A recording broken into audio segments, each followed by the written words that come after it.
بسم اللہ الرحمن الرحیم، السلام علیکم۔ پروگرام 11 آج 10 محرم الحرام، تو اسی حوالے سے آج کی یہ نشست اور ظاہر ہے آج کا دن 10 محرم الحرام، یعنی کہ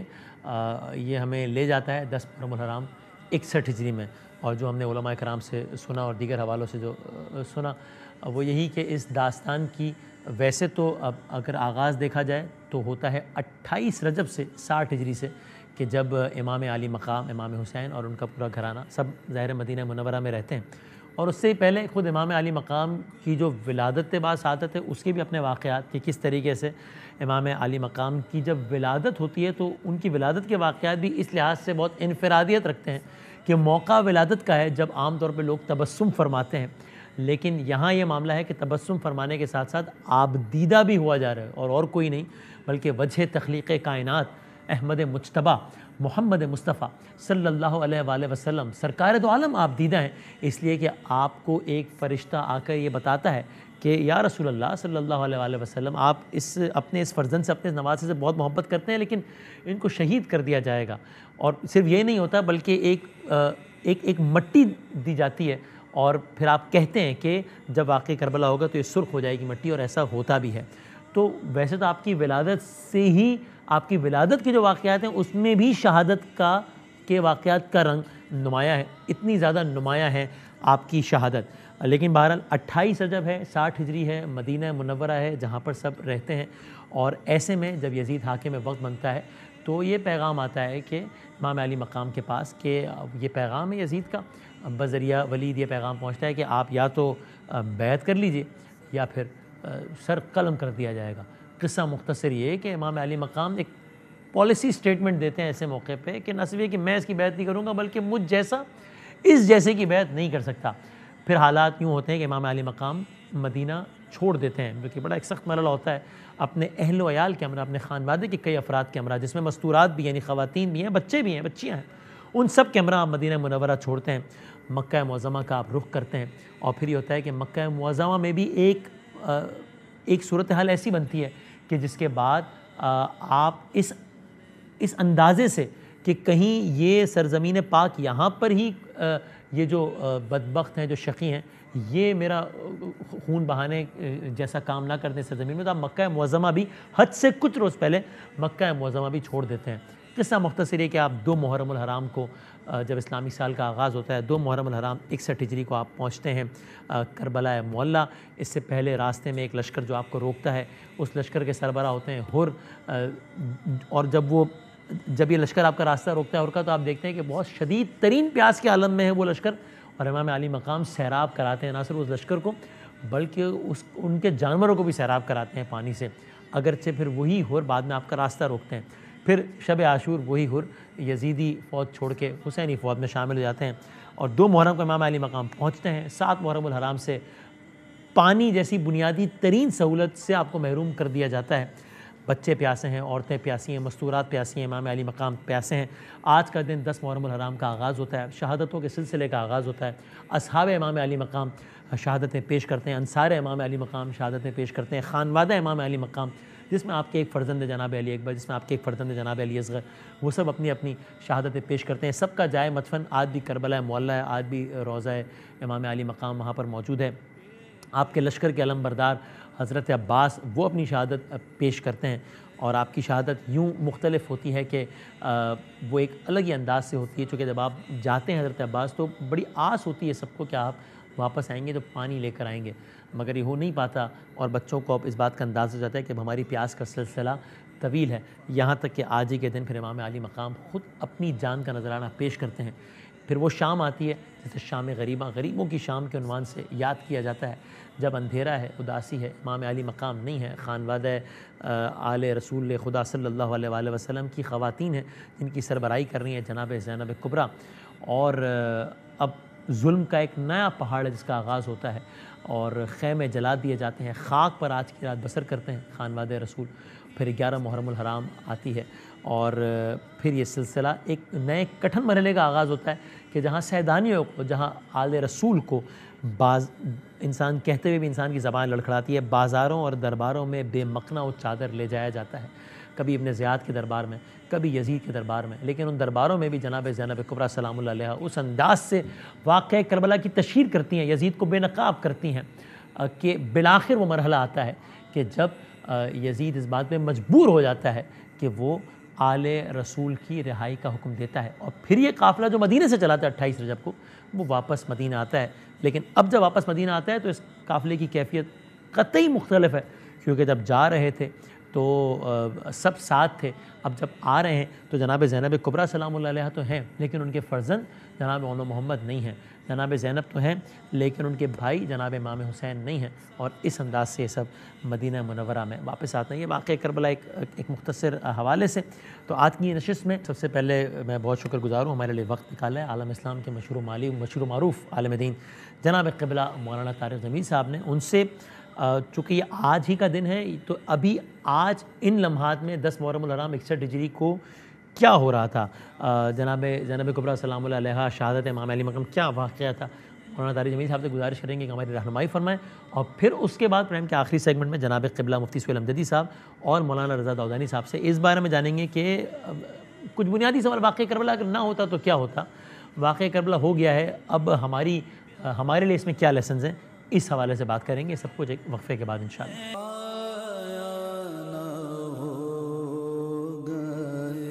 آپ دیکھ رہے ہیں پروگرام 11 تار۔ سر ہمارے پروگرام کی ابتدا میں عرض کی تھی جناب قبلہ مولانا طارق جمیل صاحب ہمارے ساتھ موجود ہیں، میں بہت شکر گزار ہوں کہ مولانا صاحب نے وقت نکالا ہے۔ مولانا صاحب بس آپ کا زیادہ وقت نہیں لیتا، میں چاہوں گا کہ جو آج کا دن ہے، یہ جو لمحات ہیں جس کا تذکرہ ہم وقتاً فوقتاً سنتے رہتے ہیں، آپ نے خود بھی بہت دفعہ ایسا ہوا کہ ہم آپ سے کوئی اور سوال کر رہے ہوتے تو اور اس میں بھی ریلیونس اس واقعے کی نکل آتی تھی اور آپ اس کا تذکرہ کرتے تھے، تو ہم پورے سال ہی کسی نہ کسی انداز سے بات سنتے رہتے ہیں، لیکن آج تو ظاہر ہے بہت ہی ریلیونٹ ہے چونکہ یہی وقت تھا۔ تو ذرا پلیز ہمیں بتائیے گا کہ اس وقت جس کو ہم شام غریبہ کہتے ہیں، شہادت امام علی مقام، پھر جناب زینب کبریٰ سلام اللہ علیہا نے کس انداز سے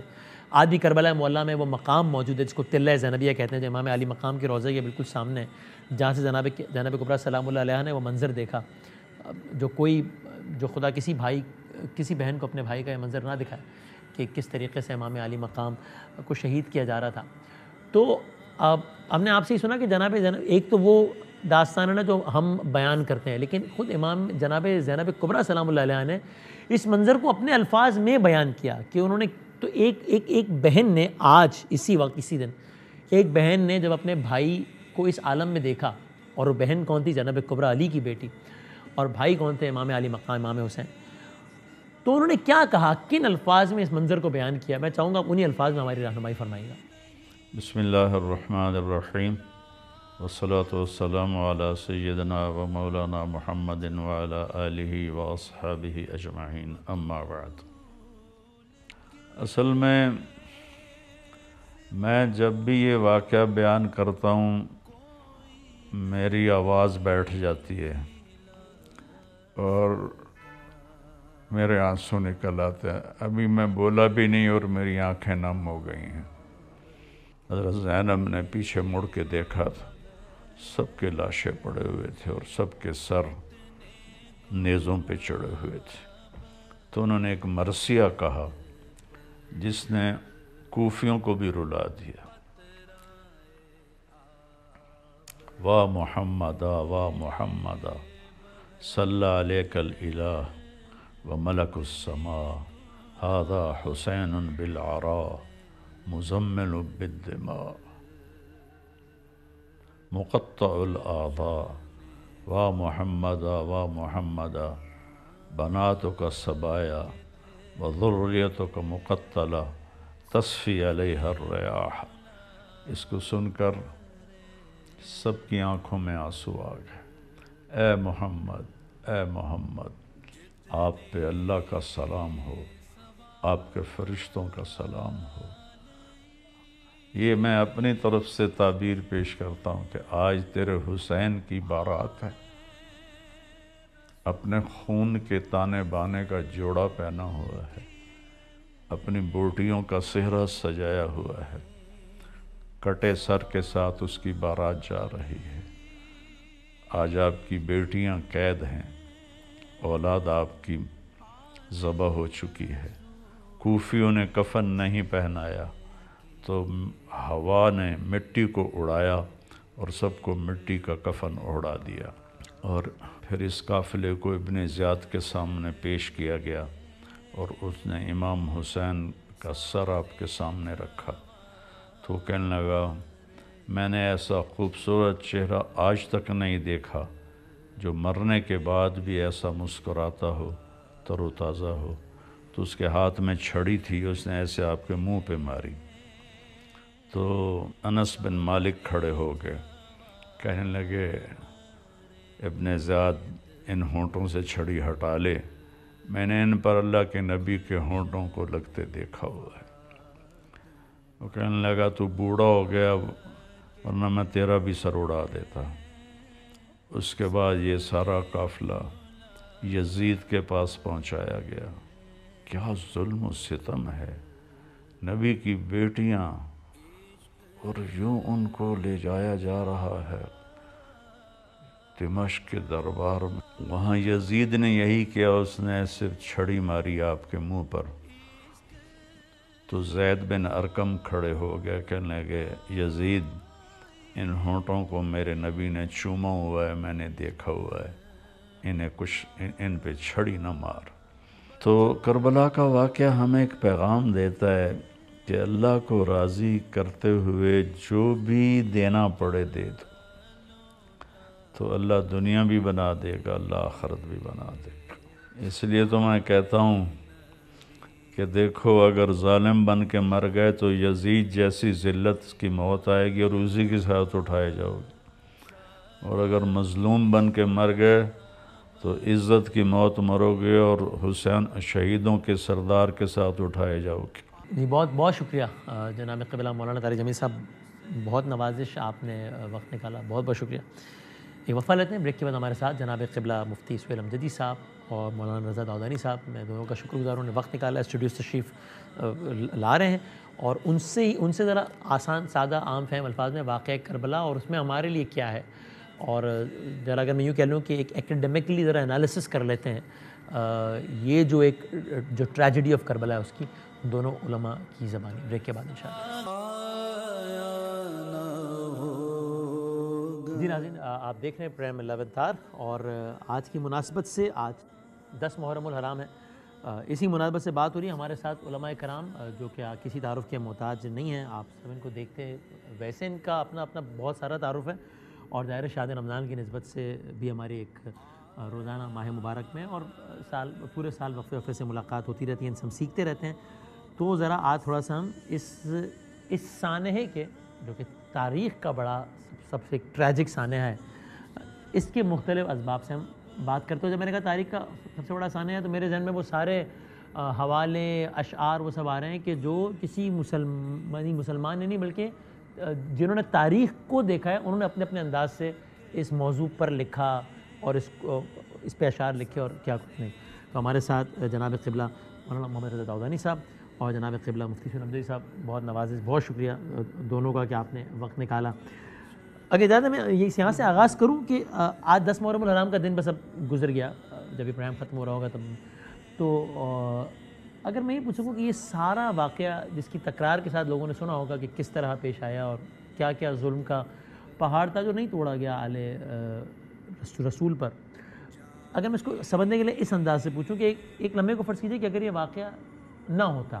امام علی مقام اس انداز سے قربانی پیش نہ کرتے، ایک لمحے کو سمجھنے کے لیے پوچھوں، what would have been different اگر کربلا برپا نہ ہوئی ہوتی، یعنی کیا فرق ڈالا واقعہ کربلا نے؟ بسم اللہ الرحمن الرحیم، انا للہ و انا الیہ راجعون۔ میں سب کی خدمت میں اور آپ لوگوں کی خدمت میں بھی تعزیت پیش کرتا ہوں، اور کربلا کے حوالے سے یہ جو کوشچن آپ کا ہے وہ بہت ریلیونٹ کوشچن ہے کہ اگر واقعہ کربلا نہ ہوتا تو کیا ہوتا۔ ایک تو گونگی زبانوں کو بولنے کا حوصلہ نہ ملتا، یہ تو طے شدہ بات ہے کہ واقعہ کربلا سے پہلے اور واقعہ کربلا کے بعد جو ایک بنیادی فرق ہمیں نظر آتا ہے کہ وہ زبانیں کہ جن کے پاس حوصلہ ہی نہیں تھا کہ وہ اپنے آپ کو ایکسپریس کر پاتی، کربلا کے واقعے کے بعد ان سب کو حوصلہ ملا۔ یعنی اگر آپ جناب حر کے حوالے سے دیکھیں تو انہوں نے اپنے آپ کو ایکسپریس کیا ہے، یعنی اقتدار کے سامنے جو آمریت کا ماحول تھا اس کے اندر انہوں نے اپنے آپ کو ایکسپریس کیا ہے اور فلور کراس کیا ہے اس طرف کہ جہاں پر شہادت موجود ہے۔ اسی طریقے سے اگر آپ دیکھیں تو واقعہ کربلا کے بعد جناب زید بن ارقم دربار ابن زیاد کے اندر ابن زیاد کو چیلنج کر رہے ہیں یعنی اس موقع پر جب اس نے چھڑی کے ذریعے سے امام علیہ السلام کے دندان مبارک کے ساتھ گستاخی کرنا چاہی تو اس نے وہاں پر چیلنج کر دیا اور یہ کہا کہ خبردار اس چھڑی کو ہٹا لے، میں نے اپنی آنکھوں سے دیکھا ہے کہ پیغمبر اکرم جھک جھک کر ان لبوں کو چوما کرتے تھے۔ ایسا ہی واقعہ آپ کو دربار یزید کے اندر بھی مل جائے گا کہ جہاں پر جناب ابو برزہ اسلمی رضی اللہ تعالیٰ عنہ انہوں نے یزید کو چیلنج کیا، یہی جملے کہے کہ میں نے اپنے آنکھوں سے دیکھا ہے کہ پیغمبر اکرم ان لبوں کو چوما کرتے تھے۔ اس سے پہلے ان زبانوں میں بولنے کا حوصلہ نہیں تھا، مگر ہم دیکھتے ہیں کہ جیسے واقعہ کربلا ہوتا ہے تو وہ حرارت پیدا ہوتی ہے کہ جس کے نتیجے میں لوگ سوچنے سمجھنے پر مجبور ہوتے ہیں، اور جو وہ سوچ رہے ہوتے ہیں اس کو ایکسپریس کرنے کا حوصلہ ان کے اندر پیدا ہوتا ہے۔ مجھے ہمیشہ واقعہ کربلا کے سیاق اور سباق کے اندر فرائڈ کا یہ جملہ جو انگریزی ٹرانسلیشن کے ساتھ میں نے پڑھا تھا مجھے یاد آتا ہے کہ جس میں اس نے کہا تھا کہ do you ever wonder if what you think is really what you think، کہ کیا تم نے کبھی یہ غور کیا کہ تم جو سوچتے ہو کیا واقعی وہ وہی ہے کہ جو تم سوچتے ہو، اور you just want yourself to think you think that so you won't have to think what you really think، یا تم صرف اس امپریشن میں رہنا چاہتے ہو کہ تم سوچتے ہو تاکہ تمہیں وہ نہ سوچنا پڑے کہ جو تم واقعی سوچ سکتے ہو۔ تو سوچنا، تخیل، حقیقت کو پرسیو کرنا، ادراک کرنا انٹلیکچولی، اور پھر اسیسمنٹ کے بعد نتیجے کو قائم کر کے اس کو ایکسپریس کرنا، یہ جو اظہار کی طاقت ہے، میں تو محسوس کرتا ہوں کہ امام حسین علیہ السلام کے بہتے ہوئے خون نے وہ حرارت پیدا کی ہے کہ جس کے نتیجے میں لوگوں میں سوچنے کا بھی حوصلہ پیدا ہوا اور بولنے کا بھی حوصلہ پیدا ہوا۔ یعنی یہ کہنا بھی ٹھیک ہوگا کہ یعنی چیزیں بالکل،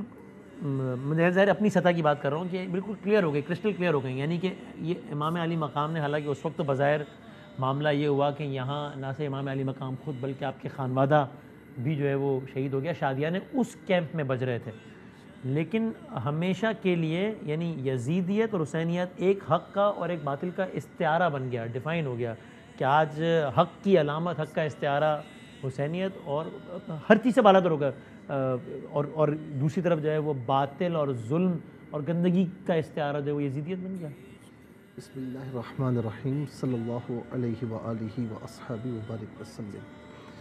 دیکھیں، سب سے پہلے تو میں کہنا چاہوں گا جو علامہ صاحب فرما رہے تھے نا جب، اور ایک ان پر ایک کیفیت بھی طاری تھی، تو میں یہ کہوں گا کہ یہ اس غم کا حقیقت ہونا، اس قربانی کا ایک عظیم ہونا، اس بات کی ایک بڑی دلیل بھی یہ ہے۔ دیکھیں، آپ پر یا کسی پر بھی خدا نہ خواستہ کوئی غم، کوئی ٹریجڈی ہو جائے نا، تو کچھ دنوں کے بعد وہ آہستہ آہستہ غم ہلکا ہوتا چلا جاتا ہے۔ پھر ایک وقت آتا ہے کہ کبھی کبھی طاری ہو جائے لیکن پھر نکل جاتا ہے، صحیح ہے، وہ پھر غم طاری نہیں ہوتا، تازہ نہیں رہتا۔ لیکن یہ ایک ایسا غم ہے کہ جب محرم کا مہینہ آتا ہے اور خاص طور پر یہ ایام آتے ہیں تو یہ غم طاری ہو جاتا ہے۔ اچھا، جو آپ نے معرکہ خیر و شر کی بات کی نا، جی ہاں، دیکھیں یہ ازل سے، یعنی جب سے دنیا بنی ہے تب سے جاری ہے۔ کہتے ہیں نا کہ ستیزہ کار رہا ہے ازل سے، چراغ مصطفی سے شرار بولہبی، جی یہ شروع سے ہے۔ آپ دیکھیں، آدم علیہ السلام سامنے شیطان،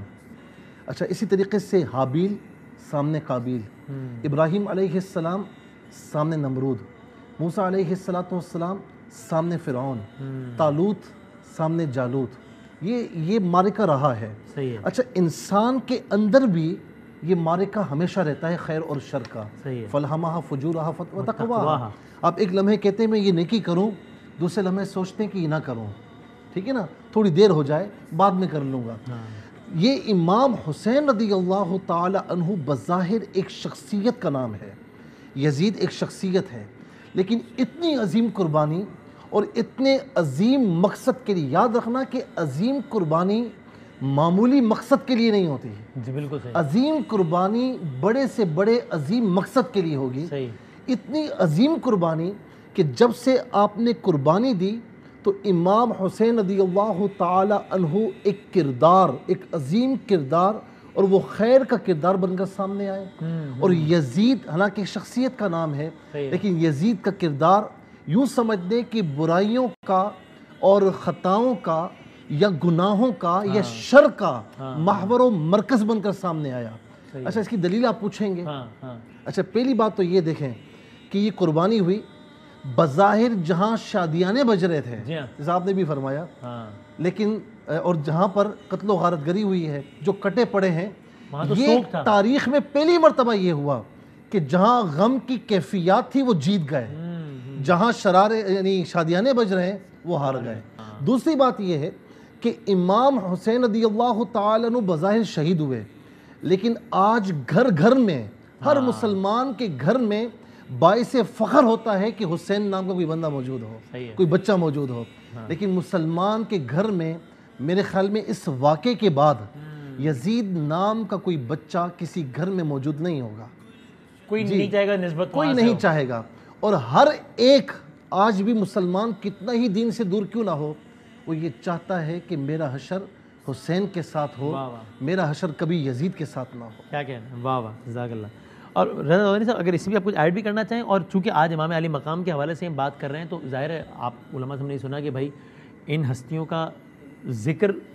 بھی کرنا بہت ضروری ہے، تواتر کے ساتھ اس کی فضیلت اور سارا کچھ ہے، بلکہ ایمان کا حصہ ہے، اور ان کی جو فکر تھی اس پر بھی عمل کرنا بہت ضروری ہے. تو میرا خیال ہے آج کا دن بڑا ریلیونٹ ہے کہ اگر امام علی مقام کی کچھ بھی تعلیمات میں سے کچھ نصیحت یا کوئی ایسا واقعہ جس سے کوئی لیسن ہو تو آپ پلیز وہ بھی عرض کیجیے گا. مثال کے طور پہ ہم نماز کے حوالے سے سنتے ہیں کہ امام علی مقام نے کتنے سخت ترین مرحلے میں بھی نماز نہیں چھوڑی، یا اس طرح کا کوئی بھی واقعہ اگر آپ دونوں سے ایک ایک کریے گزارش ہے. یعنی آپ دیکھیے کہ اگر اسی حوالے سے دیکھیں تو کربلا کے واقعے کے اندر تو کتنے ہی ایسے مرقع ہمیں نظر آ جاتے ہیں. مثلا ظہر کی نماز ہے تو زہیر ابن قین اور اس موقع پہ جناب سعید ہیں، وہ سامنے کھڑے رہتے ہیں، تیروں کو اپنے سینے پہ برداشت کرتے ہیں، اور امام حسین علیہ السلام اپنی مختصر جماعت کے ساتھ نماز جماعت پڑھ رہے ہیں. ہمیں نظر آتا ہے کہ امام حسین علیہ السلام نے فجر کے موقع پر جناب علی اکبر سے کہا تھا کہ اے بیٹا علی اکبر، آج تم لہجہ رسول میں اذان دو، اس لیے کہ وہ شبیہ رسول تھے، چہرے کے اعتبار سے بھی، کردار کے حوالے سے بھی، اور آواز کے حوالے سے بھی. تو امام حسین علیہ السلام نے اپنے ریگولر جو مؤذن ہے حجاج ابن مسروق، ان کو روک دیا، کہا کہ نہیں، عاشور کے دن جو اذان دی جائے گی وہ لہجہ رسول میں میرا فرزند علی اکبر اذان دے گا. تو آپ دیکھیں کہ بار بار مختلف حوالوں سے اپنا بھی تعارف ہو رہا ہے، کربلا والوں کا بھی تعارف ہو رہا ہے، خود نماز کا بھی تعارف ہو رہا ہے. پھر امام حسین علیہ السلام عصر عاشور جب سجدہ آخر میں تھے تو پروردگار عالم سے جو مناجات کر رہے ہیں کہ الہی قد وفیت بعہدی فاوف بعہدک، اے پروردگار جو کام میرے ذمے تھا وہ تو میں نے پورا کیا، اب مالک جو تو کرنا چاہتا ہے اسے انجام دے. یعنی یہ ایک سیٹسفیکشن کا لیول آپ دیکھیں کہ شمر کا خنجر چل رہا ہے، مگر امام مظلوم جو ہے وہ سجدے میں پروردگار سے مناجات ان الفاظ کے اندر کر رہے ہیں. پھر ہمیں یہ بھی فراموش نہیں کرنا چاہیے کہ جب امام چلے تھے مدینہ منورہ سے تو انہوں نے ایک ڈاکومنٹ باقاعدہ لکھوایا تھا، اس کے اندر اپنے مقاصد کو بیان کیا تھا کہ لم اخرج اشرا ولا بترا ولا مفسدا ولا ظالما انما خرجت لطلب الاصلاح فی امت جدی، کہ میں جو جا رہا ہوں تو میں صرف اس لیے کہ اپنے جد کی امت کی اصلاح چاہتا ہوں. اريد ان آمر بالمعروف وانہی عن المنکر، میں امر بالمعروف کرنا چاہتا ہوں اور نہیں عن المنکر کرنا چاہتا ہوں. واسیر بسیرت جدی و ابی علی ابن ابی طالب، اور یہ وہی راستہ ہے کہ جو میرے جد مصطفیٰ کا راستہ تھا اور میرے بابا علی مرتضیٰ کا راستہ تھا. اس پر امام کس حد تک کاربند رہیں، آپ پورے وہ خطبات اٹھا کر پڑھتے چلے جائیے جو راستے میں امام نے دیے. یعنی امام نے مکہ پہنچ کر کیا کہا اس کو انالائز کیجئے، جو کربلا کے راستے میں حر سے جب ملاقات ہوئی اس کو مخاطب کر کے کیا کہا اس کو آپ دیکھیں. پھر 3 دن کی بھوک اور پیاس کے بعد امام کس اطمینان کے ساتھ اور سیٹسفیکشن کے ساتھ خطبہ دے رہے ہیں. یعنی آپ مت بھولیے گا کہ لنبلونکم بشیء من الخوف، وہاں پر ایک مستقبل کے حوالے سے اندیشے بھی موجود ہیں، بھوک بھی موجود ہے، مال تلف ہونے والا ہے، امام جانتے ہیں. اسی طریقے سے بچوں کے حوالے سے بالکل معلوم ہے کہ سب شہادتیں بالکل آمادہ ہیں، تیار ہیں. یہ بھی پتہ ہے خیموں کو آگ لگنے والی ہے، یہ بھی پتہ ہے کہ چادریں خطرے میں، یہ بھی پتہ ہے کہ بچی کو تماچے لگنے والے ہیں. اور اس ساری کیفیت کے اندر یعنی 5 ہیڈز جو اس آیت کے اندر بیان کیے گئے ہیں اس کے اندر تمام کے تمام امتحانات ایک دن میں جس شخص نے دیے ہیں وہ حسین مظلوم ہے. اور پھر سیٹسفیکشن کتنا زیادہ ہے کہ پورے اطمینان کے ساتھ لوگوں کے سامنے اپنا تعارف بھی کروا رہے ہیں کہ دیکھو جلدی مت کرنا، ایسا نہ ہو کہ تمہیں بعد میں پچھتاوا ہو. میں تو آیا ہی شہید ہونے کے لیے ہوں، لیکن یہ نہ ہو کہ تمہیں بعد میں افسوس ہو اور پچھتاوا ہو کہ تم نے کس کے خلاف اقدام کیا ہے. جانو کہ میں کون ہوں، میرا حسب کیا ہے، میرا نسب کیا ہے، میرے جد کون ہے، میں خود کیا ہوں، کہ میرے علاوہ کسی اور کے لیے پیغمبر اکرم نے، میرے نانا نے یہ کہا تھا کہ حسن اور حسین جنت کے جوانوں کے سردار ہیں. پھر تم بتاؤ کہ کیسے تمہارے لیے جائز ہو گیا کہ تم جنت کے جوانوں کے سردار کے مقابلے میں تلوار کھینچ کر آ جاؤ. یعنی اگر کوئی دینی تمہارا آبجیکٹو یا موٹیو ہے تو سوچو تو صحیح کہ جنت میں جانا چاہتے ہو تو کیا جنت کے جوانوں کے سردار پر تلواریں تاننے کے بعد تمہیں جنت مل سکتی ہے؟ اور پھر پوچھتے ہیں کہ یہ بتاؤ کہ سب چھوڑو، یہ بتاؤ کہ میں نے کیا جرم کیا ہے کہ جس کے لیے میرے مقابلے پر تلواریں کھینچ لی ہے تم نے؟ یہ بتاؤ کہ کیا میں نے کسی کا مال لوٹا ہے، کسی کو قتل کیا ہے، کسی کو زخم لگایا ہے؟ اور سامنے سے ایک ہی بات آتی ہے کہ آپ یزید کی بیعت کیوں نہیں کر لیتے؟ اور امام کہتے ہیں کہ ہاں اگر یہی تمہارا ایشو ہے تو اس کا مطلب یہ ہے کہ کوئی اور چارج نہیں ہے، یہی چارج ہے نا. تو اب اس کے بعد سن لو کہ جو پہلے امام نے کہا تھا وہی بعد میں جملہ، وہ ہمیشہ مختلف انداز سے امام دہراتے رہے کہ مثلی لا یبایع مثلا، کہ مجھ جیسا اس جیسے کی بیعت نہیں کر سکتا۔ اب اس کے بعد جو مفتی صاحب نے ابھی تھوڑی دیر پہلے ارشاد فرمایا کہ جب جان دی جا رہی ہے اور ساری قربانیاں پیش کی جا رہی ہے اس شعور کے ساتھ، اس پورے احساس کے ساتھ، تو وہ مقصد کتنا عظیم ہوگا کہ امر بالمعروف نہی عن المنکر، بیعت سے انکار، یعنی اگر انکار بیعت کے بعد امر بالمعروف ہوگا تو پھر اس شان سے ہوگا، نہی عن المنکر ہوگا تو اس شان سے ہوگا کہ جس میں سب کچھ بھی قربان کرنا پڑ جائے تو قربان کیا جائے گا، صرف کہنے پر اکتفا نہیں کیا جائے گا، اپنا دفاع بھی کیا جائے گا، بھرپور طریقے سے جنگ بھی کی جائے گی، لیکن معلوم ہے کہ شہید ہونا پڑے گا، شہید ہو جائیں گے اگر اپنے اس عزم، اس توکل، اس استقامت، اس صبر کے اوپر کسی قسم کا کوئی کمپرومائز نہیں کریں گے۔ کیا کہنا ہے، واہ! آپ بھی اگر امام علی مقام کی زندگی سے کوئی واقعہ اگر کچھ سنانا چاہیں۔ دیکھیے اس ایک واقعے میں کئی واقعات ہیں، ہاں اور اس ایک واقعے میں، عظیم واقعے میں کئی اسباق ہیں ہمارے۔ ہاں اچھا، ایک تو حضرت حر رضی اللہ تعالی عنہ کی جانب سے ایک سبق ملتا ہے جی کہ خدا نہ خواستہ عارضی طور پر اگر آپ کہیں مخالف کیمپ میں کھڑے ہوئے ہیں اور جو اسلام کے مخالف ہے، لیکن اگر توبہ کا وقت آ جائے تو توبہ کرنے میں دیر نہیں لگانی واہ چاہیے۔ واہ، ایک ہی بہت جس سارے لگائی- اسباق میں سے ایک سبق یہ بھی ہے۔ جی، ایک سبق یہ بھی ہے کہ ٹھیک ہے عارضی طور پر آپ سے خطا ہو گئی، لیکن جب توبہ کا موقع ہے اسے ضائع نہ ہونے دیں، اور پھر ایک ہی جست میں آپ جو اسلام کی بات کر رہا ہے، جو حق کی بات کر رہا ہے، اس کے پاس آ جائیں، جیسا کہ آپ آ گئے۔ کسی نے کیا خوب کہا نا، یہ نعرہ حر کا تھا جو فوج شام سے نکلا کہ دیکھو یوں نکلتے ہیں جہنم سے خدا والے، واہ واہ واہ، کہ کیا جہنمی والے کام تھے، لیکن کہاں امام حسین رضی اللہ تعالیٰ عنہ کی نظر پڑی تو جنت کی جہنم طرف سے آ گئے۔ آزاد ہو گئے، اور باقی آج حر ہو گئے، جی آزاد، حر جی یعنی جی آزاد نا؟ اور رہتی دنیا تک جہاں واقعہ کربلا آتا ہے حضرت حر رضی اللہ تعالیٰ عنہ کو ضرور یاد کیا جاتا ہے۔ واہ واہ، دوسری بات اس میں، امام حسین رضی اللہ تعالیٰ عنہ نے لڑائی میں پہل نہیں فرمائی، یا آپ دیکھیں لڑائی میں پہل نہیں فرمائی۔ 4 شعبان المعظم میں آپ گویا کہ مدینہ منورہ سے مکہ مکرمہ آئے، درمیان میں آپ دیکھیں کہ رمضان بھی ہے، شوال بھی ہے، ذیقعد بھی ہے، آپ نے موقع دیا، آپ نے حجتوں کو تمام فرمایا، صحیح ہے، اور اس کے بعد جب وہاں سے خطوط آئے، جب شرعی طور پر آپ پر بھی لازم ہو گیا کہ نواسہ رسول بلکہ ابن الرسول ہونے کی حیثیت سے اب جائیے اپنا کام کیجئے، اور جو منصب اللہ رب العالمین نے آپ کے لیے رکھا اس کو اختیار کیجئے، تو تب آپ نے اختیار فرمایا۔ تو اس کا مطلب کیا ہے کہ اچھا پھر آپ دیکھیں کہ اس راہ میں جب اس راہ پر نکل آئے نا، جب حجتیں تمام ہو گئیں تو صبر و استقامت کا پہاڑ بنے رہے۔ آپ یہ دیکھیں نا کہ یعنی ایک ایک کر کے اپنے تمام عزیز و اقارب کی لاشوں کو اٹھا اٹھا کر لاتے رہے، یعنی خود کیا یہی چیز کم ہے؟ خالی کم ہے۔ صرف یہی چیز ہوگا تو یہ کم ہے؟ اور غازی علم بردار عباس رضی اللہ تعالیٰ عنہ کو جب اٹھا کر لائے نا تو فرمایا کہ الان انکسر ظہری، ہاں ہے، اب میری کمر ٹوٹ گئی ہے۔ یہ کوئی معمولی بات نہیں ہے۔ اور پھر اس کے بعد جب خود رخصت ہو رہے ہیں تو آپ کو رخصتی دینے والا امام زین العابدین رضی اللہ تعالیٰ عنہ بیمار ہیں، وہ تو اٹھ بھی نہیں سکتے، تو رخصتی دینے والی کون تھیں؟ خواتین تھیں، شہزادیاں تھیں۔ آپ دیکھیں یہ بڑے دل گردے والا کام ہے، جس کو اللہ رب العالمین منتخب فرماتا ہے وہی کرتا ہے، لیکن صبر و استقامت کے پہاڑ بنے رہے۔ تو ہمیں یہ سبق ملتا ہے کہ دین اسلام کی راہوں میں کانٹے آئیں گے تو امام حسین کو یاد کر لیجئے گا، اتنی بڑی قربانی میں جب وہ صبر اختیار کر سکتے ہیں، استقامت کا پہاڑ بن سکتے ہیں، تو ہم کیا چھوٹی چھوٹی قربانی نہیں دے سکتے؟ جب اس مصیبت کو سوچتے ہیں اپنی مصیبت بہت چھوٹی لگے بالکل گی۔ چھوٹی نظر آتی ہے۔ اور آخری بات میرے آقا صلی اللہ تعالیٰ علیہ وسلم پوری حیات طیبہ ایک پریشانی میں رہے، امت کا غم، ربی امتی ربی امتی ربی امتی، یہاں تک کہ جب قبر میں مزار مبارک میں رکھا جا رہا ہے تو حضرت قاسم رضی اللہ تعالیٰ عنہ فرماتے ہیں کہ ہونٹ مبارک جنبش کر رہے ہیں، جب کان لگائے تو ربی امتی کی آوازیں آ رہی ہیں۔ اور آپ دیکھیں کہ نواسی ہیں نا، سیدہ زینب رضی اللہ تعالیٰ عنہ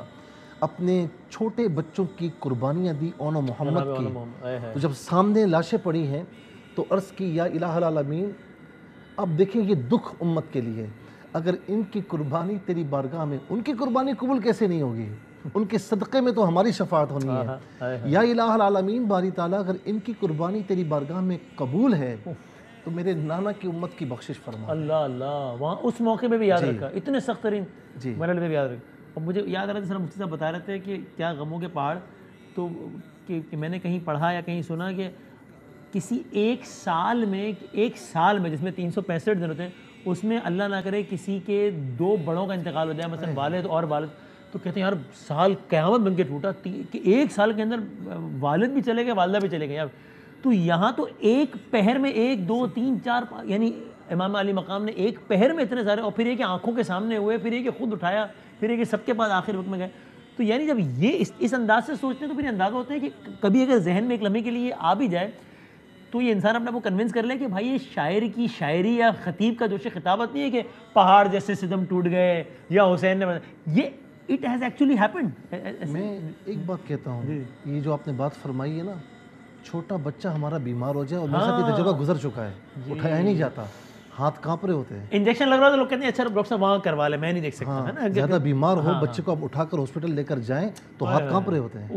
اور یہاں کیسی ہمت، کیسا صبر! میں کہتا ہوں کہ صبر، استقامت، شجاعت، قربانی، ہر چیز نے ان پر رشک کیا ہوگا۔ واہ واہ، اور یہ کوئی خطابت کی جملہ نہیں ہے، یہ ثابت کیا ہے، شہادت نے رشک کیا ہوگا۔ کیا کہنا ہے اسی حدیث عشق دو بابس کربلا و دمشق، یق حسین رقم کر دیگر زینب۔ ہائے ہائے، کہ عشق کا یہ واقعہ، عشق کی یہ داستان، اس کے 2 باب ہیں، ایک کربلا اور دوسرا دمشق۔ ایک کو حسین نے رقم کیا اور دوسرے کو زینب نے۔ یعنی آپ دیکھیے کہ کربلا کی ان قربانیوں کے بعد ایک دوسرا قربانیوں کا سلسلہ ہے کہ جو ہمیں نظر آتا ہے شام غریبہ آن ورڈ، جو کسی بھی طور پہ پہلے مرحلے سے آسان نہیں ہے نا، قطعاً آسان نہیں ہے، بلکہ بعض اعتبار سے دشوار تر ہے، اس سے بھی مشکل ہے۔ اسی لیے اگر آپ دیکھیں گے کہ امام زین العابدین علیہ السلام نے جو کہ اپنے والد کے کام کو آگے بڑھایا ہے، مگر یہ کہ بعد میں جب ریکال کرتے تھے تو کہتے تھے سب سے زیادہ مصیبتیں شام میں آئی ہیں، کہ جہاں شہادت جناب علی اکبر کا تذکرہ نہیں کر رہے ہیں، شہادت جناب علی اکبر کا تذکرہ نہیں کر رہے ہیں، شام کی بات۔ اور شام میں کیا ہوا؟ شام میں وہ سارے واقعات کہ جس کے اندر بظاہر اگر آپ دیکھیں تو وہ ایک انسلٹنگ ایٹیچیوڈ ہے کہ ہتھکڑیاں ہیں، بیڑیاں ہیں، گلے میں توقے خاردار ہیں، سروں پہ چادریں نہیں ہیں بیویوں کے، اور پھر ان کو لے جایا جا رہا ہے ایسے کہ جیسے ترک و دہلم کے قیدی ہوتے ہیں۔ لیکن یہ کہ پھر وہاں پر آپ دیکھتے ہیں کہ نظر آتا ہے کہ وہ جو شادیانے بجا رہے تھے انہی کا معاملہ بالکل ریورس ہوتا ہے، کہ جب ایک خطبہ جناب زینب سلام اللہ علیہ کی طرف سے دربار کے اندر دیا جاتا ہے اور دوسرا خطبہ سید سجاد علیہ السلام کی طرف سے مسجد امویہ دمشق کے اندر دیا جاتا ہے، تو وہاں کے رہنے والوں میں بہت سے ایسے افراد تھے کہ جو آل محمد سے اصلاً واقف ہی نہیں تھے، اہل بیت کا ان کے پاس تعارف ہی نہیں تھا، اور یہ پہلا ایک طرح سے فارمل انٹروڈکشن ہو رہا تھا اس لیول کے اوپر کہ جہاں پر ان کو پتہ چلا کہ آل محمد کون ہے۔ تو پھر واقعاً ہم کو دیکھنا پڑتا ہے جب ہم خطبوں کو اسیس کرتے ہیں کہ جناب زینب سلام اللہ علیہ کس طرح سے آیات قرآنی سے استدلال کر رہی ہیں، یعنی اس تکلیف دہ ماحول کے اندر بھی مگر جناب زینب سلام اللہ علیہ آیات قرآنی سے استدلال کر رہے ہیں۔ سورہ روم کی آیت اس کے اندر نظر آتی ہے، سورہ آل عمران کی آیت ہمیں نظر آتی ہے، دیگر آیت نظر، اور اسی کے اندر شہزادی زینب سلام اللہ علیہ کنکلوڈ کرتی ہیں اپنے خطبے کو اس جملے کے اوپر کہ واللہ لا تمحو ذکرنا، اے یزید جو کرنا ہے تو کر لے، میں خدا کی قسم کھا کر کہتی ہوں تو ہمارا ذکر مٹا نہیں سکتا۔ اور یہ وہ خاتون کہہ رہی ہے جنہوں نے ابھی بھائی کا گلا کٹتا ہوا دیکھا ہے، ابھی اپنے بیٹوں کی قربانی دی ہے، جو مشہور تاریخ ہے اس کے مطابق پہلی سفر کو یہ قافلہ دربار یزید کے اندر پہنچا تھا، یعنی 20 دن بعد۔ جی ہاں، تو ابھی 20 دن پہلے ان کے ساتھ یہ ہوا ہے، جن کے ساتھ یہ ہوا اور جو خود ابھی بازار اور دربار کی منزلوں سے گزر رہی ہیں، اور کوفہ کے اندر بھی گزر چکی ہیں۔ پھر اس کے بعد جب یہاں شام پہنچے ہیں تو شام کے اندر آنے کے بعد جناب زینب کنکلوڈ کرتی ہیں اس کے اوپر کہ اے یزید جو کرنا ہے کر لے، نہ تو ہمارے جد کے اوپر نازل ہونے والی وحی کو ختم کر سکتا ہے، تو قرآن کو ختم نہیں کر سکتا، نمبر 1، نمبر 2 تو ہم آل محمد کا ذکر بھی ختم نہیں کر سکتا۔ یہ اس موقع پہ جناب زینب کا جو کلیم تھا وہ بالکل 100% ثابت ہوا، صحیح ثابت ہوا، اس لیے کہ جس طریقے سے ابھی صاحب نے کہا آج بھی سب حسین سے اپنے آپ کو منسوب کرتے ہیں، سب حسینی کہلانا پسند کرتے ہیں، یزیدی کہلانا کوئی پسند نہیں کرتا اپنے آپ کو۔ اسی طرح سید سجاد کے اگر اس خطبے کو آپ دیکھیں تو اس کے اندر بھی ہتھکڑیوں اور بیڑیوں کے ساتھ وہ جاتے ہیں اور مسجد امویہ دمشق کے اندر جا کر اپنا تعارف کرواتے ہیں، جو جانتا ہے وہ جانتا ہے، جو نہیں جانتا وہ پہچانے کہ میں کون ہوں، میں مصطفیٰ کا بیٹا ہوں، میں خدیجہ کا بیٹا ہوں، میں علی و فاطمہ کا بیٹا ہوں۔ یاد رکھیے گا کہ وہاں کے وہ بہت سارے افراد جو ہیں علی و زہرا نام سے بھی ایک وحشت محسوس کرتے ہیں، اور ان کے سامنے مولا کائنات کے اور سارے فضائل پڑھنا اور امام حسین کا ذکر کرنا کہ میں اس کا بیٹا ہوں جس کو فرات کے کنارے شہید کر دیا گیا، فخر کیا ہے۔ یہ بہت انٹرسٹنگ ہے وسیم صاحب کہ یقین جانیے کہ قیدی بن کر آئے ہیں مگر اپنے باپ پر فخر کر رہے ہیں، اور یزید کا بیٹا کچھ دنوں کے بعد اپنے باپ کو ڈس اون کرتا ہے، حاکم بننے کے بعد بھی وہ کہتا ہے کہ مجھے افسوس ہے کہ جو کچھ ہوا میرے باپ نے گناہ کیا اور وہ اس وقت اپنی سزا بھگت رہا ہے، قبر کے اندر اپنا عذاب دیکھ رہا ہے، مجھ سے یہ نہیں ہو سکتا، یہ کہہ کر اس نے دستبردار ہونے کا اعلان کیا۔ قیدی بننے کے بعد سید سجاد نے اپنے باپ پر فخر کیا ہے، حاکم بننے کے بعد یزید کے بیٹے نے اپنے باپ کو ڈس اون کیا ہے۔ یہ بہت بڑی عبرت بھی ہے اور بہت بڑا پیغام بھی ہے۔ کیا کیا تو مفتی صاحب اب اس میں اگر آپ کچھ ایڈ کرنا چاہیں تو کیجیے، اور پھر میں کنکلوژن لیتا ہوں کہ کچھ بھی آپ ایڈ کرنا چاہیں اس میں یہ بھی اس بارے میں بتائیے گا کہ یہ یعنی یہ کیوں ہوا کہ واقعہ کربلا 10 محرم کو ختم نہیں ہو گیا، یعنی صرف سمجھنے کے لیے کہ اگر یعنی یہ کیسی دشمنی کی انتہا تھی کہ جہاں پر آپ نے انہوں نے سب کو مار دیا، 6 ماہ کے بچے تک کو شہید کر دیا، اور پھر امام علی مقام، لیکن اس کے باوجود بھی پھر خیموں کا بھی جلانا، پھر وہ نام کے جن کو ہم لیتے ہوئے روح کانپ جاتی ہے کہ ہم کہاں اور یہ نام، ان کو اس طرح بے مقنا و چادر پھیرانا، تو یہ بازار دربار کی منازل یہ اس کو کس طرح تھی، کیا ہوا؟ دیکھیں وسیم صاحب، بات یہ ہے کہ جب بندہ اپنے آپ کو فرعون سمجھ جائے، اپنے آپ کو دیکھیں، فرعون نے تو خدائی کا دعویٰ کیا تھا، اور اس بدبخت نے بظاہر خدائی کا دعویٰ تو نہیں کیا، لیکن کام سارے وہی والے کی ہیں کہ گویا کہ میں جو ہے وہ اس جہاں میں خدا ہوں، اسی لیے اس نے کسی کی نہیں سنی۔ اور آپ دیکھیں کہ یعنی ستم ظریفی دیکھیں کہ امام حسین رضی اللہ تعالیٰ عنہ یزید کی وجہ سے آپ کو مکہ مکرمہ چھوڑنا پڑا، اور 3 ذی الحج کو آپ مکہ مکرمہ چھوڑ رہے ہیں، لوگ حج کی تیاریاں کر رہے ہیں، اور جن کے نانا کی شریعت، جن کے نانا نے جو ہے وہ شریعت بنائی ہے، جو شریعت کے یعنی شارع ہیں، اور ان کا نواسہ یعنی اپنوں کی یعنی بظاہر کلمہ گو، میں تو کہتا ہوں کہ انہیں مسلمان کہلانے کا حق ہی نہیں ہے، بظاہر کلمہ پڑھنے والوں نے اس بات پر مجبور کیا کہ وہ وہاں سے نکل کر آئیں۔ اس سے بڑھ کر ستم ظریفی اور کیا ہوگی؟ پھر اس کے ساتھ آپ دیکھیں کہ امام حسین رضی اللہ تعالی عنہ کے ساتھ جو یزید نے کیا، دیکھیں ظالم جو ہوتا ہے نا، وہ ایک حد تک جا کر رک جاتا ہے، صحیح کہ بس یار بہت ہو گئی ہے، لیکن اس نے صرف اس پر اکتفا نہیں کیا، بلکہ اس کے بعد بھی یعنی جس طرح علامہ صاحب نے بھی فرمایا کہ 10 محرم یعنی یوم عاشورہ کے بعد بھی اس نے کربلا کو بپا کیا۔ گویا کہ اس کا مطلب کیا ہے کہ اس کی دشمنیاں تھیں، اس کی دشمنی تھی جس سے وہ بالکل انتہاؤں تک لے جانا چاہتا تھا، اور اس کی مرضی کیا تھی؟ یعنی آپ دیکھیں نا کہ جب امام حسین رضی اللہ تعالیٰ عنہ کا سر اقدس اس کے سامنے پڑا ہوا ہے، اور اس نے لبھائے مبارکہ پر جو ہے وہ چھڑی ماری، تو ایک صحابی رسول نے روتے ہوئے کہا تھا نا کہ بدبخت مت کر ایسا، میں نے خود اپنی آنکھوں سے دیکھا ہے کہ میرے مصطفیٰ علیہ السلام ان لبوں کو چوما کرتے تھے، ٹھیک ہے نا۔ اس نے ایک بات اور بھی کہی تھی کہ میں نے اپنے آباء و اجداد کا بدلہ لے لیا ہے، جی یعنی بہت سی چیزیں اس کی دشمنیوں میں شامل تھی نا، تو وہ ختم کرنا چاہتا تھا، وہ نام و نشان مٹانا چاہتا تھا، اسی لیے یوم عاشورہ کے بعد اس نے پھر عاشورہ کو بپا کیا۔ لیکن قربان جائیں، ورنہ ہم سوری بات کر رہے ہیں، ورنہ ہم تو عام فہم زبان میں کہتے ہیں کہ یار خواتین تک مت آؤ، یار خواتین کی بات ہے نا، اور یہاں خواتین کے ساتھ، اور وہ خواتین بھی کون؟ رسول اللہ صلی اللہ علیہ وسلم جب جنگ کے لیے صحابہ کو بھیجتے تھے تو فرماتے تھے کہ جو لڑنے کے لیے نہیں ہیں، جو بوڑھے ہیں انہیں کچھ مت کہنا، خواتین کو کچھ مت کہنا، جو بچے ہیں بچیاں ہیں انہیں کچھ مت کہنا۔ یہ کیسی ستم ظریفی ہے کہ بظاہر کلمہ پڑھنے والے نے یہ حرکت کی ہے اور یہ دشمنیاں بپا کی ہیں۔ تو بہرحال اس نے یعنی آپ دیکھیں کہ ایک جو عاشورہ ہے، ایک قربانی امام حسین نے دی، پھر اس کے رضی اللہ تعالیٰ عنہ، پھر ایک قربانی حضرت سیدہ زینب رضی اللہ تعالیٰ عنہ نے جو قافلے کی سربراہی کی، اور کس ہمت، جرت، شجاعت اور بہادری کے ساتھ آپ نے دشمنوں کو سامنا کیا۔ میں سمجھتا ہوں کہ یہ مولا علی المرتضیٰ رضی اللہ تعالیٰ عنہ کی بیٹی ہی کر سکتی ہے، کسی اور کے بس کا یہ کام نہیں ہے۔ لیکن میں اتنا کہوں گا سر اقدس کے بارے میں، یہی سر اقدس تھا کہ جب یہ لے کر جا رہے تھے دمشق کی جانب، تو راستے میں گرجا گھر آیا تھا، مشہور واقعہ ہے، تو اس نے جب پوچھا تو اس سے بڑی حیرانگی ہوئی کہ انہوں نے اپنے رسول کے نواسے کو شہید کر دیا ہے۔ اس نے کہا کہ یہ سر اقدس مجھے ایک رات کے لیے دو، اور اس نے 10,000 دراہم ان کو ایک رات کے لیے دیے۔ اس نے سر اقدس کو صاف کیا، اسے معطر کیا، اور رات میں اس کی آنکھوں کے سامنے سے پردے اٹھ گئے اس عیسائی کے، اور اس نے ایک نور دیکھا، یعنی اوپر جو چھت ہے اس میں یعنی آسمان کی طرف، آسمان تک، آسمان سے لے کر سر اقدس تک نور ہی نور تھا۔ وہ کلمہ پڑھ گیا، مسلمان ہو گیا. لیکن آپ یہ دیکھیں کہ جو 10,000 دراہم اس نے ان کے بدلے میں دیے تھے، سر اقدس رکھنے کے بدلے میں، کچھ دور آگے جا کر دیکھا تو وہ پتھروں میں تبدیل ہو چکے تھے، اور لکھا ہوا تھا کہ وَلَا تَحْسَبَنَّ اللَّهَ غَافِلًا عَمَّا يَعْمَلُ الظَّالِمُونَ، کہ یہ غافل ہو جاتے ہیں اللہ تعالیٰ سے، گمان کرتے ہیں کہ اللہ تعالیٰ غافل ہے جو یہ ظالم کام کر رہے ہیں. تو اللہ رب العالمین غافل نہیں ہے. اور میں ایک بات آخری کہوں گا کہ دیکھیں ابن زیاد نے ظلم کیا، ابن سعد نے ظلم کیا، یزید نے ظلم کیا، اور کچھ عرصے کے بعد ہی انہی تاریخوں میں یہ ملیا میٹ ہو گئے. اور یاد رکھیں کہ جو یزید کی فوج میں شامل تھا، جو شامل تھے، چاہے وہ کسی صورت میں ہوں، یا جو راضی تھے، کچھ سالوں کے بعد ان میں سے کوئی بھی زندہ نہیں بچا. اللہ رب العالمین نے سب سے بدلہ لیا ہے.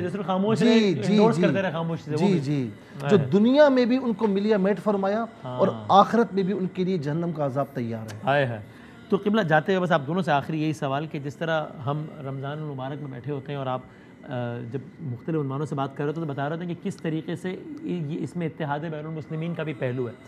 تو واقع کربلا کو بھی اس اینگل سے بھی دیکھنا چاہیے کہ اس میں یعنی کہ یہ بلا، وہ تو خیر ہر قوم پکارے گی ہمارے حسین، اور کسی فرقے سے یا کسی مذہب سے بلند ہو کے ہم نے دیکھا کہ کن کن لوگوں نے کیا کیا لکھا. تو اس کو بھی اس اینگل سے دیکھنا چاہیے کہ یہ ایک ایسی ٹریجڈی ہے آف ہیومن کائنڈ، اور اس گھرانے کے ساتھ ہوئی ہے کہ جس میں بس بڑا کلیئر ہے کہ جن کے ساتھ ہوا ہے وہ مظلومیت کی انتہا ہے، ایک طرف مظلومیت کی انتہا ہے، ایک طرف ظلم کی انتہا ہے.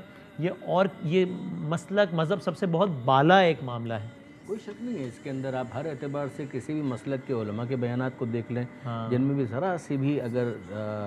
رمق انسانیت موجود ہے، ان سب نے اس قربانی کو نہ فقط یہ کہ پوری طریقے سے اون کیا، بلکہ اس سے حاصل ہونے والے لیسنس کو اپنے لیے مشعل راہ قرار دیا. کیا شیعہ، کیا سنی، کیا بریلوی، کیا دیوبندی، اسی طرح سے کیا مسلمان اور کیا غیر مسلم. کرسچن اسکالرس کے آپ کو بیانات ملیں گے، گاندھی جی کے بیانات آپ کو اس کے اوپر ملیں گے، نہرو نے اس کے حوالے سے بہت کچھ کا کربلا سے متعلق کہا. اسی طریقے سے آپ کو کنور مہندر سنگھ صاحب کے جو اشعار ہیں وہ اس کے اوپر ملیں گے. اسی طریقے سے آپ دیکھیں گے تو سکھ جو بہت سارے رہنما اور رہبر ہیں انہوں نے بہت کچھ اس کے بارے میں کہا. اسی طریقے سے آپ کو دیگر بہت سارے ایتھیسٹ کے جن کا کوئی تعلق نہیں ہے دین کے ساتھ ہی اصلاً، جو خدائی کے منکر ہیں، مگر جو پیغام حریت امام حسین علیہ السلام دیتے ہیں کہ اگر تمہارا کوئی دین نہیں ہے تو کونوا احرارا فی دنیاکم، کم سے کم اپنی دنیا کے اندر آزاد تو رہو. یہ امام حسین علیہ السلام نے کربلا میں شہید ہونے سے کچھ پہلے دشمنوں کو مخاطب کر کے کہا تھا کہ اگر تمہارا کوئی دین نہیں ہے اور تمہیں کوئی خوف خدا نہیں ہے، قیامت کا خوف نہیں ہے، تو کم سے کم احرار رہو، آزاد رہو. یہ کون سی عقل مندی ہے کہ تم نے یزید اور ابن زیاد کی غلامی کو قبول کیا ہوا ہے؟ اپنی فکر میں آزاد تو اپنا فیصلہ خود تو کرو. کسی اور کے پابند ہو کر یہ فیصلہ کرنے کا کون سا منطقی جواز تمہارے پاس موجود ہے؟ اس فکر نے بھی بہت سے ایتھیسٹ افراد کو، بہت سے ایسے لبرلز کے جو کمیونزم کی طرف مائل تھے، ان کو مائل کیا، ان کو اپنی طرف اٹریکٹ کیا. تو ہم دیکھتے ہیں کہ امام حسین علیہ السلام اس میں کوئی اور شعراء کے حوالے سے اعلیٰ حضرت احمد رضا خان بریلوی صاحب، ان کے اشعار اگر آپ فقط دیکھیں تو تیری نسل پاک میں ہے بچہ بچہ نور کا، تو ہے عین نور تیرا سب گھرانہ نور کا. ابھی جو مفتی صاحب اشعار پڑھ رہے تھے اس کا ایک شعر، وہ پوری نظم کا ایک شعر مجھے بہت پسند ہے کہ لاکھوں میں 72 تن تھے تسلیم و رضا والے، حقیقت میں خدا ان کا تھا اور یہ تھے خدا والے. اگر آپ دیکھیں یعنی اور پورا سلسلہ ہے ان اشعار کا، اور واقعی ان کو پڑھنا چاہیے. کسی نے جب وطن پوچھا تو یوں حضرت نے فرمایا مدینے والے کہلاتے تھے اب ہے کربلا. واہ واہ واہ. آپ دیکھیں گے تو ہر طرح سے آپ کو شعراء خراج عقیدت پیش کرتے ہوئے نظر آئیں گے. نظم کے اندر، غزل کے اندر بھی وہ شعراء کہ جو مثلا میر انیس ہیں، وہ تو براہ راست مرثیے کے اندر گفتگو ہی امام حسین کے اوپر کریں گے نا. مرزا دبیر ہیں یا مرزا خلیق ہیں، ان کا تو موضوع ہی ہے. گوپی چند نارنگ صاحب کا تو ایک پورا تھیسس اسی بات کے اوپر ہے کہ اردو کے شعراء نے کس طرح سے غزل میں اور دیگر موضوعات پر جب قلم اٹھایا ہے تو انہوں نے کربلا کے واقعے سے کیا کچھ حاصل کیا. اس کے اندر وہ مسلمان ہی نہیں ہے، انہوں نے ان کی تھیسس ہے یہ. آگے ہاں جی، گوپی چند نارنگ صاحب خود مسلمان نہیں ہیں مگر وہ کربلا کے واقعے سے بہت متاثر، تو انہوں نے یہ تھیسس لکھا اور بہت کمال کا تھیسس چھپا ہوا بھی موجود ہے، اور ان کے اپنے آواز کے اندر اس کے اوپر جو انہوں نے بیان کیا وہ بھی یوٹیوب پر آپ کو مل جائے گا. چلو بس آخر میں آپ بھی بس اسی عنوان سے اس کو میں دوسرے پہلو سے لوں گا کہ حضور نبی کریم علیہ السلام نے فرمایا کہ انی ترکت فیکم الثقلین. سبحان اللہ. میں تم میں 2 بھاری چیزیں چھوڑے جا رہا ہوں. اچھا یہ بھاری وزن کے اعتبار سے نہیں، ویسے تو ہر اعتبار سے اہل بیت اطہار ان کی شان بلند ہے ہر اعتبار سے، لیکن یہاں پر آپ دیکھیں آپ کے سامنے نا آپشن ہوتا ہے کہ یا تو آپ ایک چیز چھوڑ دیں، ٹھیک ہے، یہ ساری چیزیں چھوڑ دیں. تو آپ کہتے ہیں یار میں ساری چیزیں چھوڑ سکتا ہوں، میں یہ نہیں چھوڑ سکتا. وہ ایک چیز ایسی ہوتی ہے جی ٹھیک ہے نا. تو یہاں فرمایا کہ ما ان اخذتم بہ لن تضلوا، کتاب اللہ و عطرتی و سنتی، کہ جب تک تم انہیں تھامے رہو گے تم گمراہی کا راستہ اختیاری نہیں کرو گے. کتاب اللہ اور میری عطرت یا میری سنت، یعنی آپ یہ دیکھیں کہ یہاں فرمایا جا رہا ہے کہ فکری اعتبار سے بھی یا عقائد کے اعتبار سے بھی ہر سطح پر اسلام پر حملے ضرور ہوں گے، لیکن تمہیں معیار کس چیز کو بنانا ہے کہ جب بھی کوئی چیلنج تمہارے سامنے آ جائے تو ساری چیزیں ایک طرف رکھنا اور میری اہل بیت اطہار کا دامن کرم سے وابستہ رہنا، ان کو چھوڑنا مت، تم کبھی گمراہ نہیں ہوں گے. اور دوسری بات، امام حسن رضی اللہ تعالی عنہ اور امام حسین دونوں کو ملائیں تو شکل مصطفیٰ صلی اللہ علیہ وسلم بنتی ہے. یعنی سر سے لے کر سینے تک، سینے امام حسن ہیں اور سینے سے لے کر پاؤں تک میرے امام حسین رضی اللہ تعالی عنہ رسول اللہ صلی اللہ علیہ وسلم کے مشابہ ہے. فرمایا نا کہ ایک ہے سینے تک مشابہ، ایک وہاں سے پاؤں تک، حسن سبتین ان کے جاموں میں ہے نیما نور کا، صاف شکل پاک ہے دونوں کے ملنے سے ہے آیا، خط توأم میں لکھا ہے یہ دو ورقہ نور کا. لیکن اس میں جو نقطہ ہے وہ بڑا عجیب ہے. یہاں محدثین نے فرمایا کہ امام حسن رضی اللہ تعالی عنہ کی جو شکل ہے وہ میرے مصطفیٰ سے ملتی ہے صورت. اس کا مطلب کیا ہے کہ جو میرا حسن فرمائے وہ میں فرماؤں گا، جو ان کے الفاظ وہ میرے الفاظ ہیں، اور میرا حسین جس طرف چلے گا وہ شریعت ہوگی، وہاں میرا چلنا ہوگا. تو میں کہتا ہوں کہ امام حسین رضی اللہ تعالیٰ عنہ نے اپنے نانا کے دین کا جھنڈا جو نیچے جھک رہا تھا، گر رہا تھا، اپنے اور اپنے تمام خاندان کے خون سے اسے بچایا گرنے سے، اسے دوبارہ اٹھایا ہے. تو میں سمجھتا ہوں کہ آج ہمارے لیے یہ سبق ہے. دیکھیں عالم کفر یہ نہیں دیکھتا کہ یہ سنی ہے، یہ دیوبندی ہے، یہ بریلوی ہے، یہ شیعہ ہے. وہ کہتے ہیں کہ انہوں نے کلمہ پڑھا ہوا ہے، یہ سب ہمارے لیے ایک جیسے ہیں. تو ہم کم از کم اس نقطے پر اتفاق کر لیں کہ ہمیں کم از کم کچھ اور ہو نہ ہو، لیکن کچھ عالمی معاملات ایسے ہوتے ہیں کہ ہمیں یکجا نظر آنا چاہیے. واہ، جزاک اللہ. بہت نوازش جناب قبلہ مفتی سہیل حمدری صاحب، جناب مولانا محمد رضا داؤدانی صاحب. انشاءاللہ نیکی صحت رہی تو آپ سے کل ہوتی ہے ملاقات. اب تک کے لیے اتنا ہی. اللہ حافظ. اہم ترین خبریں اب ایک کلک کی دوری پر. آپ کے پسندیدہ ٹاک شوز ہوں یا اہم ملکی یا غیر ملکی شخصیات کی نیوز کانفرنسز، ہر لمحہ باخبر رہنے کے لیے سبسکرائب کریں ہمارا یوٹیوب چینل. موسم کی صورتحال ہو یا کھیل کے میدان سے خبریں، اپنے موبائل فون سے ملکی اور بین الاقوامی اہم خبروں تک رسائی کے لیے ڈاؤن لوڈ کیجیے موبائل ایپ. باوثوق ذرائع سے مصدقہ خبروں، تجزیوں اور تبصروں سے مستفید ہونے کے لیے وزٹ کیجیے پاکستان کی سب سے بڑی نیوز ویب سائٹ www.arYnews.tv. ان سب کے علاوہ پاکستان کا سب سے بڑا فیس بک پیج ہو، سب سے بڑا نیوز انسٹاگرام اکاؤنٹ یا پھر ٹویٹر، ARY نیوز پہنچا رہا ہے خبریں سب سے پہلے آپ تک، تاکہ آپ رہیں ہر لمحہ باخبر.